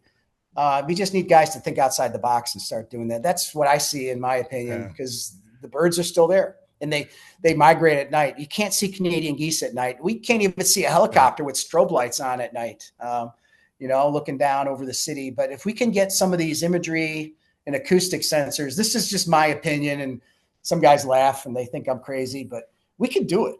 We have the technology to do it. It's not something new. Those aerostats have that capability. We just need those systems to help protect our airport traffic areas, those Class Delta airspaces that are all around the airports. Now I know Newark has Class B and Class C airspace. It's a lot more sophisticated. And there's rules for operating in those airspaces, but we only have ASR 11 radars to detect aircraft, but nothing else. If there's migratory geese, we're out of luck. We're not going to see them until we hit them. Hey, explain to everybody what Class D airspace is. That and the upside down cake and what that means. Okay, Oh, just so everybody Class understands. D. Yeah. It's just a airport traffic area. It goes from the surface. Now, I'm not looking at a book. This is just what Yeah, I know. It goes to the surface to like 3,000 feet yeah, above the ground. All right. So technically, it's from the surface to 2,999 feet. Don't know why, but that's yeah. just the number. And it goes out to 4 miles from the airport traffic, Hmm. the geographical center of that airport Yeah, traffic area. Now, the Class Delta, that's what they call a Class D airspace. You can't go yeah. into that airspace unless you have two-way radio communication with tower and they allow you to come in. So you got to contact tower. They'll Hmm. clear you. A Sacramento tower, for example, will clear you into the Class Delta. Yeah, Now, for us, it doesn't matter. Airliners, we're being handed off from an approach control to a tower. So we're going to go into the airspace anyway. But for Bubba flying that Stearman, chewing on that unlit cigar, he needs to contact tower to be legal to fly through that Class Delta airspace. Now, that goes from the surface to about 3,000 feet above the ground. Now, Class Bravo and Charlie are the bigger airspaces. They used to be called airport radar surveillance areas. We used to call yeah, them ARSAs. Now they're called Class Bs. For yeah. example, Norfolk, Virginia has a Class Bravo airspace around it. Now it goes out farther. There's different layers. Goes higher, You can all fly. that stuff. It's like an upside down wedding cake. And the Yeah, Class Charlie is for the big airports like O'Hare. It goes all the way up to, I can't remember, 10,000 feet. I couldn't tell you yeah, exactly the numbers, but that's the difference. You need two-way communications. And for a Class Bravo, you need ADS-B or airport dependent surveillance yeah, broadcast, which is a transponder that responds with an altitude yeah. and a call sign, if you will. So there's different types of equipment you need to operate in a Class Bravo under instrument flight rule conditions. But you still need two-way radio communication. So you got the 100-year-old Marconi technology. You got a contact tower. You have the 80-year-old ASR 11 radar that sees you. All right. And now this new ADS-B technology, which is it's relatively new. It's 5 years old, which is good. That Yeah. increases the safety margins that we have in the airspace. So you need those things before you can be allowed in there. All right. So there's different rules for that. You just can't be flying a Stearman biplane and doing loops to music in over O'Hare Field. You can't do that. You can do it, but not legally, right? You Yeah, can't do it yeah. legally. You're not There's a supposed to lot do of safety issues here. that. Yeah. A So lot. that's basically what the Yeah. airspace system is, as I understand it. Good. Yeah. Hey, brother, I got to run, but it's been You got to great to talk run. to you. Yeah, yeah. Was that what you needed? Was that Oh, you that's got something you awesome, could man. run with? Yeah. Yeah. Oh, yeah. Oh, yeah. Yeah. Cool. Because again, I mean, think of the airplanes that, think of the fighter jets we were flying with the ARC 210 radio in it. It had UHF, Yeah. VHF all in the Yeah. same head, Yeah. right? How Yep. come you don't have that in a tower? Yeah. You have Yeah. HF radios, you have all kinds of UHF, VHF data link. Okay. Yeah. How Yeah. come we don't have that in our transportation system? Okay. And not just in Yeah. the air, but even on the ground too, a travelways bus for crying out loud, Yeah. hey, Yeah. what's your Yeah. status? Where are you at? How can I track you? Yeah. Okay. Yeah. How do I know Yeah. you're going to be on time? All these kinds of things that we have in our transportation system. And the same thing, as you mentioned, Eisenhower built all this stuff. Well, the highways were built when Eisenhower was president too. Exactly. The All right. Eisenhower Interstate Highway System. Yep. He Was changed the built. world. Yeah. He really did for transportation in the United States. He really did. Okay. And at that time, very forward thinking too, Yeah. Yeah. realizing, hey, troops may be going up and down these things too, Yeah. and Yeah. you see like in Europe where they have actual runways and staging areas next to their highways Yeah. Yeah. where they can do military operations. And Yeah. and That's I'm right. talking Yeah. landing and F-35s landing, taking off, rearm, refueling, all those kinds of things going back up. All right. Yeah. Yeah. But again, that all takes communication. It all Mm-hmm. takes, how do I build my situational awareness, and what tools do I need in order to be able to do that in this day and age? All right. The day Yeah. and age Yeah. of AI and all those kinds of things, are we going to use AI to predict certain things? Yeah, maybe. Okay. But I loved your comments about migratory birds. And we all know where those migratory birds, where those Yeah. rivers of birds are. Yeah. We've been, plotting this for how long?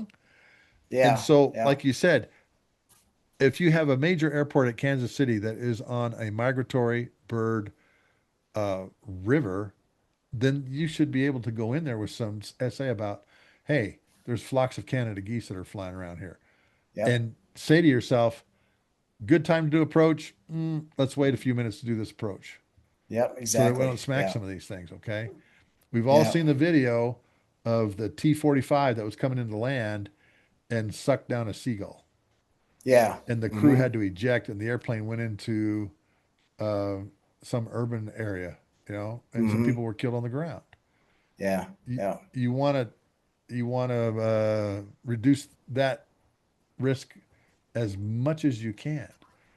Yep. You and I have both taken off, and we've hit birds. We've hit birds, take off, landing. I had 38 starlings once at freaking Pease Air Force Base. Sounded like Yeah. Yeah. somebody's beating the airplane with a ball peen hammer. We had a F-106 at Mather hit a deer and took out the nose Mm-hmm. wheel. All right, messed up the jet. You know, all these things that are going on, and you are correct. We have the technology from the global war on terror to be able Mm-hmm. to track all this stuff.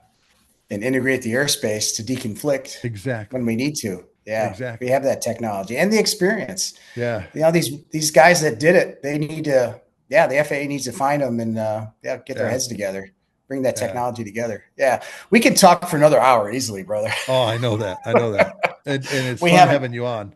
we haven't even gotten into the iPad use and how we use the iPad. It's just that's a whole big discussion. I'm telling you that iPad. Um, yeah, it's changed the world in the way we look at it. The So strategic just look of just real yeah, quick, tell everybody, what the iPad's doing in the cockpit now. Just kind of a high level view of what, I'm sure you've got yours there with you. yeah, it's right What is that here. iPad for? And what's on it? There's a lot of stuff you guys have on it too that There's a you lot of use different every day apps you on it. fly. Yeah. Yeah, there's there's just a whole slew of apps.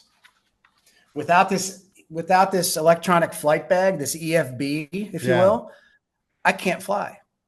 There needs to be two EFBs on the flight deck under Part 121 operations. And for the airline that I fly with, if my FO, my first officer, his EFB doesn't work, I have to call the company and I have to get authorization to operate from the flight operations duty manager, Mhm. we call the FODM. So without an EFB, you got to have two EFBs on the flight deck. But what this gives me is a view unlike none Any other. other. Like none Uh, other. well, it's not going to, yeah, it might come up. Hang on. I'm in Costa Rica, so the signals are they're a little off here, but I don't know if I might be able to get US weather, but here's the United States. All right. That's what it Yep. looks like. Yeah. We're all very familiar with it. Yeah. There's your And route of flight. I see your route of flight. Yeah. all those There's lightning all the bolts. weather. Yeah. Yeah. Yeah. Oh, Those are all yeah. lightning bolts around the world. All right. So this iPad can be used to look at a routing, for example. Now the storms, the weather is not bad. This is a good weather day. There's hardly anything. Yeah. So this is a really bad example, but you can look at where the weather is and the winds aloft from a strategic standpoint. Now, what does Mhm. that mean? It means, there's this big L on the map over Iowa, for example, and there's these towering storms that go up to 60,000 Yeah. feet. And this Yeah. line of weather is 100 miles long. Should we go? I do this. We do this all the time. Should we go to the north around that, or should we go to the south around that 100-mile Yeah. wall of weather that we cannot get over the top because Yeah. it goes up to 60,000 feet? So you get a strategic view of where you want to go on the iPad. Then you can drill down into the minutia. For example, here's Portland, Oregon. We mentioned Portland earlier. Yeah. You can drill down and look at a more tactical level, and it'll give you some data on where the current storms and weather are. Yeah. But to be as safe and to be as accurate as possible, the airborne radar gives you instantaneous real-time data on where that weather is. You can get down to the half-mile level and be able to get around some of this weather. That's how good the weather is. So you get a good strategic view from the big picture. Then you could drill down, look, and say, okay, well, maybe we better not take that arrival. Maybe we better take this arrival from the south. Mm-hmm. Let's see if we can coordinate a new arrival, because there's this yellow blob here. I don't want to fly through the yellow blob. Now, there's no routing on here, but you kind of get the example. Yeah. And now I'll turn on my weather radar and I'll get instantaneous data. That's the same thing, the same concepts we used from a strategic intelligence, surveillance, and reconnaissance perspective. The overhead satellites from outer space would give you a global look at the entire theater of operation. You'd see where some of the bad guys' activities are, but it didn't get that detailed. You had to get some unmanned aerial vehicles closer to the work to get a closer look, to drill down at some of the really tactical details to get real-time data. That's kind of how we use this. There's a strategic global look. Then we can get a more tactical view. Then we turn on our airborne radar to get real-time data on how to avoid flying through bad weather. So that's how we use the iPad. Now, that's just one example, but we can talk for an hour on the different apps and how they're used. But we cannot fly without one. There's no more paper approach charts. There's no more, everything's electronic. And without both pilots in the cockpit having workable electronic flight bags, EFBs is what we call them, you can't fly. And back in the old days, you remember you had to go through the approach charts and tear out pages and write in changes in the manuals. Yeah. All you do, see right here, there's a little, I don't know if you can see the dot. Yeah. There's a little dot right there. Yeah. It says that there's some updates available. So I'm going to update my approaches here. Now the update is in progress. Now for millennials and Gen Z guys, they're like, oh, no big deal. But back in the old days, you and I, Sluggo, we had to get our 3-ring binder out, pull out pages, make pencil changes. Yep. But I just updated my data. Now I'm legal to fly. That would have taken me 20 minutes to do that update. So that's just an example. Yeah. So it has changed the world in which we see it. And it's only going to get better with artificial intelligence and the ways to solve problems in the future. It's only going to get better. Remember the map bags we used to have to carry around with us with all the approach plates? Yeah. The approach book. Those are you guys. You guys flew heavies. The fighter guys, we just had a little thing that would, I mean, it was probably a little bit bigger than this. This is a pen holder. But yeah. So I remember that. We would have a whole bag of just all the flip stuff in it, the flight information stuff in it. Yeah. And literally, and particularly if you're flying from like the States to like the Pacific, to Honolulu and then to Guam or something like that. Yeah. That bag was heavy. Yeah. It was heavy. now everything everything's on your iPad. That big 50-pound case that we used to carry, the leather case, is all in here. It's all in there. Exactly. Yeah. All the manuals, all the flight manuals, all the emergency procedures, it's all there, to include all the instrument approaches and everything you need to navigate from here to you take your 777s from here to Athens, Greece, for example. You just need that iPad. That's it, which is pretty cool. That is a life-changing moment. Yeah. But that's kind of how we use the iPad. But we can talk for an hour on that easy, Sluggo. There's so many things you can get out of it. Next show. We'll do it next show. Yeah. All right. We'll see. Yeah. The EFB iPad show might not be as exciting as, stuff blowing up and, fires being put out and things like that. But well, you know what? Next time I think we need to talk about some of the current events that are going on, man. Seeing Cruiser Wilsbach's going to be Chief of Staff of the Air Force. I heard. Good for him. The B-21. Oh, I know. What a great guy. And I'm glad to see him in his position. I think all of us knew that Cruiser was going places. But he was the boy major when he got promoted early to major at Kadena when he was in the 44th Fighter Squadron. Yep. We called him the boy major because he got promoted 3 years early to major. 04. Yeah. And I think you saw that the B-21, the B-21 Raider, they're looking at possible air-to-air roll for a bomber. Yeah. Yeah. It's time to start making big airfields in Kansas, brother. I'm telling you. They don't fly that out of Whiteman. They need new air bases, state of the art, brand new everything. That's what we need. Like what Yeah. Eisenhower did for the Cold War Yeah. in the 1950s. Yeah, And that's it what we need looks to do. like I also saw F-15EXs are going to Kadena. Wouldn't that be something to see the 12th, 44th, and 67th stand back up Well, with we EXs?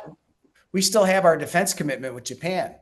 Yeah. Some of my first officers I fly with, I, I hear them complain. I've had F-35 pilots from the guard units in Vermont. Vermont's got F-35s. Yeah. My FO was saying, I just got back from a 6-month deployment at Kadena, and it was terrible. I can't believe it. Because you have a defense commitment, a treaty that we signed, the United States Yep. signed with Japan, and we have to have fighter aircraft in Okinawa. So now with the active duty forces gone, the Guard and Reserve are picking up the slack, Sluggo. The F-16s out of Washington, D.C., they just came back from a 6-month deployment not long ago to Kadena. So these Guard units that are controlled by governors in each state, that the governors don't want to lose this money, this capability. Yeah. So they're going to keep it. But the active forces have been downsized over the last 4 years to a point where the Guard and Reserve are backfilling everything. And I hear complaints from these guys saying, this is killing me. I didn't sign up. I just want to fly on the weekends in the Guard. I don't want to be gone for 6 months. So it's a problem, and we need those EXs out there at Kadena to relieve some of that stress. Oh. I never thought of that, but I'm hearing these guys complain. It's amazing, I can't even imagine. I couldn't even dream of complaining about being at Kadena. Yeah. I loved it there. It was absolutely the best assignment for my education and learning. Yeah. Those 5 years that I spent there. Okay. And yep. But when you spent 15 years in the Air Force and you got a Guard gig and you're happy to fly fighters and now you're deploying for 6 months. Yeah. And you got a family. That's their perspective, and it's not good. So the Guard and Reserve, well, I know the Guard units, they really need pilots really bad. C-130 guys they're really flying hard. And now if anyone's interested in joining the Air National Guard, I can't speak for all the units, but they're hiring, man, because a lot of guys are getting out. They don't want to. I'm flying with these guys. They fly for the airline and they have to, deploy for 6 months. They don't want to do that. It's too hard on them. So now's the time to apply for an National Guard pilot training slot. A lot of units are hiring. I know that for sure. That's a fact. Never thought that was going to happen, but until the active duty force picks up the slack and we get those fighter units back in Okinawa to defend Japan, like we said we would defend Japan, not to mention the threat of China getting more and more capable. I mean, the Chinese Navy wasn't a factor when you and I were there 30 years ago, Sluggo. Not even. But you know what happens now when an F-16 pilot punches out in over the East China Sea, west of the peninsula of Korea? There's Chinese naval surface units there. I know this for a fact because my son flew F-16s in Korea at Kunsan for a year, and he had 2 pilots bail out. 2 of his pilots, one was a director of operations. It doesn't matter. They punched out. And when they punched out and they landed in the water in their raft, the Chinese Navy steers and they go full steam ahead. And it's the South Korean Guard, the Coast Guard. The Coast Guard. They got their helicopters. It's a race to get to the pilot. Whoever gets to the pilot first gets the pilot, right? So I said, so what? If it's a Chinese warship, I'm having this conversation with my son. Who cares? I mean, he's out of the water. He's safe. He says, no, Dad. They will keep him incarcerated for 72 hours before they release him. So, it's a race to get these pilots that punch out of these. I didn't know that. I did not know that. But the Chinese threat is huge now. That wasn't even a consideration when you and I were there 30 years ago. But now the Chinese military is a very capable force. And if anybody punches out, they go hard right rudder and go full steam ahead to try to get to that pilot. Why they don't launch helicopters from their frigates or their destroyers? I don't get that.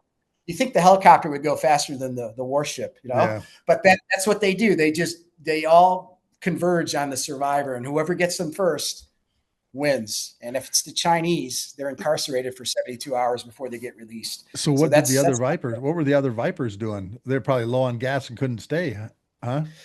Well, they hung out for a while, but they can't hang out all day. They were doing a SAR cap like we're trained to do. And if there was a tanker around, they can do that. But the F-16, they can't pluck the guy out of the raft and put him in the backseat of the F-16 and bring him home. All they can do is just hawk the fight and wait. Yeah.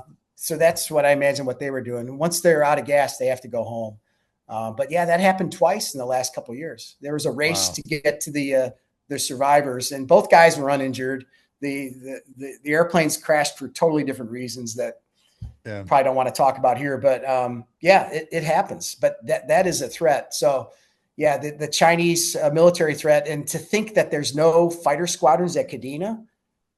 That I know. boggles my mind. It just boggles my mind. Boggles my mind, especially with the Chinese threat. You think they would plus up those forces. Yeah. Now, there may be some increased presence in Guam with our strategic bomber forces. I don't know. Yeah. They're plussing up Osan now.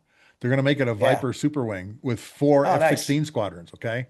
Yeah. So Misawa is getting F-35s, and one of their squadrons is actually coming down there. And one of the squadrons from Shaw is going over there. And there was one other squadron, I can't remember, maybe it's one of the Kunsan squadrons, was going to Osan, and it was going to be a 4 squadron super wing at Osan. The 51st wing was going to be a super Viper wing. All right. Yeah. When Osan and Kusan get, Misawa and Kunsan get the F-35s. Yeah. That's awesome. Yeah, it can't happen fast enough, But it's an interesting world we live in, Interesting world. The Chinese military is way different now. Oh, I know. Yeah. And you saw pictures of their quote unquote 6th-gen fighter this week too, that it looks kind of like the Dorito of death, But there's a lot going on over there. And there's a lot of articles out right now, as you've seen, Tazz, that say, hey, Chinese are almost are reaching parity with us. Which I still can't believe, but Anyway. That's a whole new discussion. But right now, it's an interesting dynamic. But from my perspective, Sluggo, I don't want to fly anybody to a funeral anymore. That has been happening over the last 4 years. We've been flying people to funerals because there's a lot of murders going on. The most heart-wrenching experience I had happened on July 3rd last year. This was July 3rd of 2024. I flew from Dallas, Texas to Houston, Texas. And before we push back from the gate, one of the flight attendants comes up from the back and she's in tears. She says, "Captain, I don't know if I can do this flight." I said, what's going on? She says, "There's 4 kids in the back. They're the oldest is 18 years old. And then I can't remember the exact ages, but it's like 18, 14, 13, and 9 years old. 4 brothers and sisters. They're going to Houston, Texas to their parents' funeral because both of their parents were assassinated by the drug cartels." And she said, "Captain, I don't know if I can do this flight." I said, "Well, what do you want me to do? Is there anything I can do?" She said, "No, I just need a moment." So we gave her some time to collect her thoughts. But Sluggo, I don't want to fly kids to their parents' funeral ever again. The cartel wars are going on, and it is something that we don't talk about in the news, but I see it as an airline captain. I see I don't want to fly people to their funerals anymore, to the family funerals. We're moving dead bodies in caskets more than I've ever seen, Sluggo, and it's got to stop. Over the past year, it has stopped ever since Trump got elected. I'm telling you, it was bad for a couple of years there. And that short flight from Dallas to Houston, it's only 30 minutes. Yeah. That was a killer. That was a hard flight. And I don't want to do that ever again. The crime rate and the murder rates were so huge. And we were losing a lot of young folks to, fentanyl and things like that. You fly these people in the airlines to their family funerals. I don't want to do that ever again. If I can get around that, I'll be happy. But that was the hardest thing. That was tough to maintain discipline and, fly the airplane safely. And we got them there, but it was something that I'll never forget. Their faces were just, it was I can beyond description. It was terrible. And that flight attendant's face too, you know. I mean, every Yeah. time she walked by that row of those kids, Oh, those poor you kids, know. what do you do? How do you deal with that? But yeah, it was terrible. So that the crime wave and all these law enforcement operations, these helicopters we talked about at night, Mm-hmm. I'm glad that something's being done. We got to do Yeah. something, because for a while there, it was terrible. It was Yeah. just really bad. Yeah. We flew the. I also flew the Uvalde. Remember the Uvalde, Texas shooting, the school Yeah. shooting Yeah. several years ago.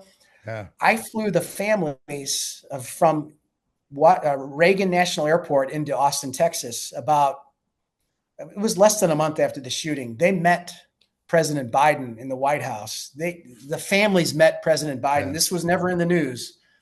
And I'm not trying to get political, all right? But Mm-hmm. that was a very hard flight to do. On that same flight, we also had a U.S. Marine Corps active duty personnel who was killed in a training accident. Yeah. So the Marine Corps, I think it was in '05. He shows up in his Class A uniform, and they introduce yourself and whatever to the captain. And I said, okay, we're bringing a fallen patriot back home to Austin, Texas. But then I found out these Uvalde, Texas families, there were 30 families, something like 25 or 30 families. The whole airplane was almost full of these people. So I had to make a decision. Now we have an operations manual that says if there's a fallen service member being transported, you have to keep everyone seated and let the service member, the escort, get the human remains. And, you show respect in that way. But I'm thinking, what about all these families that just lost their loved ones? Who gets off the airplane first? So I made a decision as the captain. I said, okay, we're going to do this. The U.S. Marine Corps service veteran is going to get off the airplane first. And then all the Uvalde, Texas family members who went to Washington, D.C. to meet at the White House with the president, they will be the next ones off. And never mind the fact that we have people in first class or whatever. These family members were all in economy. It doesn't matter. They were in the back of the airplane. They were all over. But I let the servicemen get off first, and then the Uvalde, Texas family members. And that was hard, man. I don't ever want to do that again as an airline captain. If I can, I know I'm being unrealistic. I'm being naive, probably. I mean, things happen, right? But if we can get away from all those killings, if things can get better, and if we can do it by having helicopters fly at night to support law enforcement operations in whatever city is needed, we need to do that, because it was hard. That was some of the hard things about this job, is getting in those situations. And see, people, Tazz, people don't think about that. They don't think about being on an airliner. And I mean, you're right. Short trip from Dallas to Houston, and you've got these 4 kids who've lost their parents. Yeah. Who are murdered by these drug cartels. Okay. Yeah. And you don't think about that. I mean, you get your ticket, you pass your boarding pass over the thing, you go and you sit down, you put your bag up in the bin, you sit down, and all of a sudden you find out you've got not only the remains of a Marine Corps officer or a Marine Corps warrior and the escort, but you've got all these families of all these people that were killed at Uvalde, and you're like going, "Wow!" I mean, that really brings, life, and the meaning of, taking care of people around you. Oh, absolutely, yeah. It was. We made the right call. I had the Marine Corps service member leave the airplane first. Then everyone was very respectful. They stayed in their seats. All the Uvalde, Texas family members left. And I looked them all in the eye and I just said, God bless you guys. Our heart goes out to you as they left. I mean, what are you going to do? But we got them there safely. But that was hard. I don't want to, if I can avoid taking people to their family funerals, that would be nice. But I know it's unrealistic. It's going to happen, but you don't think about that as you become an airline pilot. You're going to face some of these situations. We're really good at looking at altimeters and airspeed and fuel and ground speed and our arrival time and altitudes, stuff like that. But it's the human dimension of it, the dynamic. It makes the job it can be hard at times, but it's so rewarding that you're helping these people. get their family members together. You're connecting people in Yeah. ways that really warms my heart, and I'm glad to do it. I feel like I'm really doing a good service Yep. in that role. So, Yep. but yeah, all right, brother. I know you want to go. It's been great to talk to you again, as always, brother. We'll have you on again. We'll talk about some of these other current event stuff too, okay? Because Yeah, there I'd are like some to. things I want to talk to you. There's some questions I want to ask you. Having been a strategist for the surge, all right, Yeah, what lessons can, what lessons learned can we use with all of these law enforcement things that are going on in like Portland and Chicago and New York and yeah, everything? Because yeah, I yeah, know that there's a lot of lessons learned that translate very well to that type of those types of situations that I yeah. think we need to talk about too. Okay. Absolutely. Yeah, we can do that. That would be a good discussion. There's a lot of things we learned in over 20 years in Iraq and Afghanistan and urban warfare. Yeah. That you don't want to say the word warfare, but really there's something going on that we need to integrate Yeah. airliners and air traffic safely in and out of these busy hubs, and Yeah. we can do that. Yeah, but Well, you know what? that's a big discussion for sure. And I Uh, remember something you told me too about the Battle of Musa Kela, and it was follow the money. You were following the money. Okay. yeah, And I think now is the time. Yeah, the government shut down things all going on, everything like that. Okay. But how are these guys being funded? How are these yeah, organizations being funded? Where's the money coming from? Who's sending the money? And how do you cut it off? All right. yeah, Because as you well yeah, know, if you cut the money off, all right, everything just folds up like a tent, yeah, you know? yeah, yeah. And You're that's right. Yeah, the money. one of the things, what is it our dear friend Rush always said? Follow the money, follow the money, follow the money, Yeah. you Yeah. know? Rush was he was prophetic. Yeah, There's he was. yeah, the love of money is the root of all evil, and Yeah. St. Paul's first letter to Timothy. I don't want to get too biblical, but chapter 6, verse 10, 1 Timothy 6:10, it says in there, for the love of money is the root of all evil. And some people who, in their desire for it have fallen astray. It didn't say some evil or maybe a little bit of evil. It said the love of money is the root of all All evil. So evil. when you think about that, this is not All. a left or a right. This is good versus evil, right? We're not looking on the left side of the aisle or the right side of the aisle. We're just trying to, do the best we can for the greater good of society, right? Yeah. So we can't say it's a political thing. This Yeah. is a good versus evil thing. But yeah, Rush was right. He never, I don't think he ever mentioned the first letter of St. Paul to Timothy, but No, yeah, chapter 6, verse 10, look it up, brother. I know it's in the Bible, I but will. I just paraphrased it. But that when you read that and you see what's going on, why are all these people being moved into these cities? And the, some of these politicians are looking the other way. Why is that happening? Where is the cartels providing money to these people? Yeah. That would tell a big story. I think you're right. Yeah. It's not a political issue. It is a good versus evil issue, Yeah. you know? But I'm It glad my is. life is simple. I've got altitude, airspeed, and fuel, and I'm good to go. That's all I need to worry about. All right, Taz. Makes Hey, life thanks for so being on, simple. brother. Thanks, Slago. All All right, right. take care, brother. Great talking to you. Great talking to you too. For a long time, folks, I've told people when you think about the KC 135, remember Eisenhower signed the check. Well, folks, now you understand a lot of our Federal Aviation Administration infrastructure that you fly through every day. Eisenhower signed that check too.